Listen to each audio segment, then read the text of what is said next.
Welcome to రాజనీతి.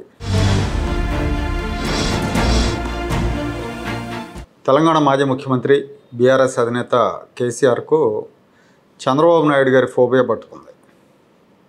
ఆయన form హౌస్లో కార్యకర్తల మీటింగ్ పెట్టుకొని, పార్టీ ప్రతినిధుల మీటింగ్ పెట్టుకొని, చంద్రబాబు నాయుడు కూటమి లేకపోతే గెలిచేవాడు కాదు, కూటమితో కలిసి పోటీ చేయటం మూలంగా గెలిచాడు, వచ్చే ఎన్నికల్లో మనం ఒంటరిగా పోటీ చేస్తాం, మనం గెలుస్తామని చెప్పుకొచ్చాడు. అలాగే ఈ భూమి మీద ఎవరు శాశ్వతం కాదని ఒక సత్యాన్ని కూడా చెప్పాడు. ఎవరు శాశ్వతం కాదు, ఎవరికి అధికారం శాశ్వతం కాదు, మొత్తానికి 70 ఏళ్ళకి తెలుసుకున్నాడు ఆ విషయాన్ని.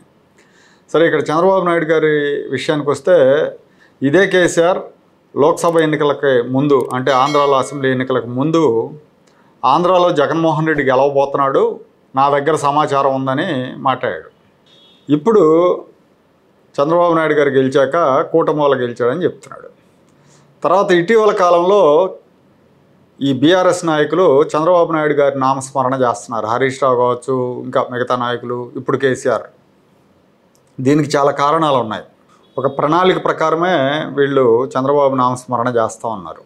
ఇందులో ఒకటేంటంటే, తెలంగాణ వాదాన్ని మళ్ళీ రెచ్చగొట్టాలి. రెచ్చగొడితే తప్పితే వాళ్ళకి రాజకీయ భవిష్యత్తు లేదు.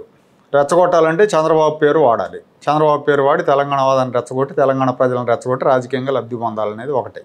అసలు చంద్రబాబు పార్టీకి తెలంగాణలో ప్రాతినిధ్యం లేదు, ప్రజాప్రతినిధులు ఎవరు లేరు. ఆ పార్టీకి అభిమానులు, నా కార్యకర్తలు ఉన్నారు కానీ ఎవరు లేరు. అలాంటి చంద్రబాబును చూస్తే వీళ్ళకి అక్కసు, వీళ్ళకి భయం కూడా. ముందు ఈ తెలంగాణ వాదం గురించి మనం మాట్లాడుకుంటే, తెలంగాణ ఛాంపియన్గా 2 సార్లు కేసీఆర్ అధికారంలోకి వచ్చారు. కానీ బంగారు తెలంగాణ పేరుతో అధికారంలోకి వచ్చిన కేసీఆర్ నియంత్రిత పోకడలు, కుటుంబ అవినీతి కారణంగా ఓడిపోయాడు. అధికారంలో ఉన్న టైంలో తెలుగుదేశం పార్టీని సమూలంగా నాశనం చేయాలని చూశాడు. ఆ ప్రయత్నంలో కొంతవరకు సక్సెస్ అయ్యాడు కూడా. తెలుగుదేశం నాయకులు చాలామంది టీఆర్ఎస్లో చేరారు. అప్పుడు టీఆర్ఎస్ పార్టీ ఉంది. కానీ ఆ పార్టీకి అక్కడ ఎంతో కొంత ప్రజామద్దతు ఉంది.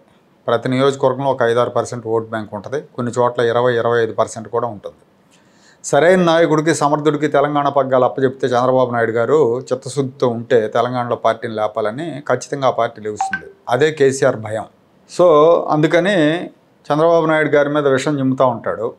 ఇక రెండోది ఏంటంటే, ఓడిపోయిన తర్వాత పూర్తిగా డేలా పడిపోయాడు. ఇతను ఫామ్ హౌస్కే పరిమితం అయిపోయాడు. ప్రతిపక్ష పాత్ర పోషించడు. అధికారం ఉంటేనే వీళ్ళు బయటకు వస్తారు, అధికారం లేకపోతే రారు.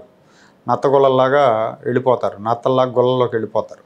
తర్వాత కూతురేమో అవినీతి ఆరోపణలతో జైలు పాలైంది. ఈ ఫోన్ ట్యాపింగ్ కేసులు, రేపు కాళేశ్వరం కేసులు, ఇలాంటివి ఎప్పుడు ఏ క్షణాన ఏదొచ్చి మీద పడుతుందో తెలియదు. ఎందుకంటే ఢిల్లీ వాళ్ళు తలుచుకుంటే చాలు. సో ఇలాంటి పరిస్థితుల్లో లోక్సభ ఎన్నికల్లో 0 చుట్టేశాడు. 1 సీటు కూడా రాలా. ఇప్పుడు ఆ పార్టీ పరిస్థితి ప్రశ్నార్థకం అయింది రేపు రాబోయే రోజుల్లో. సో ఇలాంటి పరిస్థితుల్లో కోలుకోవాలంటే ఏదో ఒకటి రెచ్చగొట్టాలి. చంద్రబాబు పేరు చెప్పి తెలంగాణ వాదాన్ని రెచ్చగొట్టే ప్రయత్నం చేస్తున్నారు.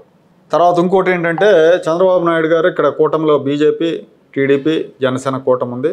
ఇదే కూటమి రేపు తెలంగాణలో పోటీ చేస్తే కేసీఆర్కి నష్టం జరిగే అవకాశం ఉంది. ఎందుకంటే పోటీ ప్రధానంగా ఈ కూటమికి కాంగ్రెస్ పార్టీకి మధ్య జరుగుతుంది. బీఆర్ఎస్ పార్టీ 3rd ప్లేస్కి వెళ్ళిపోతుంది. సో అది కూడా ఆయనకు భయమే. కానీ ఇప్పుడు సెంటిమెంట్ రగిలించాలంటే అది ఆయన వల్ల కాదు. ఆ టీఆర్ఎస్ పార్టీని బీఆర్ఎస్గా మార్చినప్పుడే ఆ సెంటిమెంట్ అనే అస్త్రాన్ని కోల్పోయాడు ఆయన. ఇక రెండో విషయం ఏంటంటే, చంద్రబాబు నాయుడు మీద అసూయ, అక్కసు, భయం ఇవన్నీను. యాక్చువల్గా జనాలు ఏమనుకుంటారంటే, చంద్రబాబు నాయుడు గారు ధైర్యవంతుడు కాదు, అగ్రెసివ్గా పాలిటిక్స్ చేయరు అని అంటారు. కానీ చాలామంది నాయకులు చంద్రబాబు నాయుడు గారిని చూసి భయపడతారు. ఆ కోవలోనే కేసీఆర్ కూడా ఉన్నాడు. వీళ్ళకి నిద్రలో కూడా చంద్రబాబు నాయుడే కనిపిస్తూ ఉంటాడు, కళ్ళలోకి వచ్చి బెదిరిస్తూ ఉంటాడు. అది చంద్రబాబుకున్న బలం.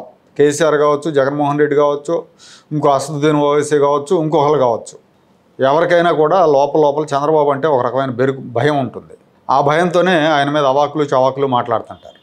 ఆయన లైమ్ లైట్లో ఉంటే ఆయన ముందు వీళ్ళు ఎవరో ఆగరు.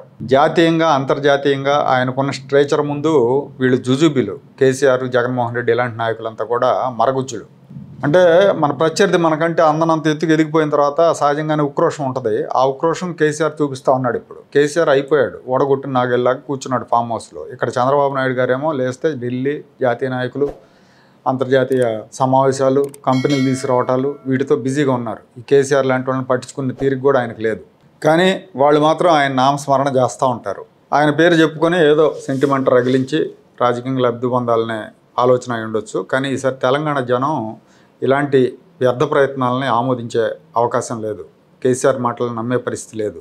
బంగారు తెలంగాణ పేరు చెప్పి రాష్ట్రాన్ని అప్పుల కుప్పగా మార్చిన విషయాన్ని ఎవరు మర్చిపోలేదు. అడ్డగోలుగా కుటుంబం చేసిన దోపిడీని కూడా మర్చిపోలేదు. ఓడిపోయాక అసెంబ్లీకి వెళ్లకుండా, ప్రజా సమస్యల గురించి చర్చించకుండా ఫామ్ హౌస్లో కూర్చొని పిట్టల ద్వారా కబుర్లు చెప్తున్న కేసీఆర్కు ఇప్పుడున్న సవాల్ ఏంటంటే తన పార్టీ ఉనికిని కాపాడుకోవడం. దానికోసం ఆయన తంటాలు పడతా ఉన్నాడు.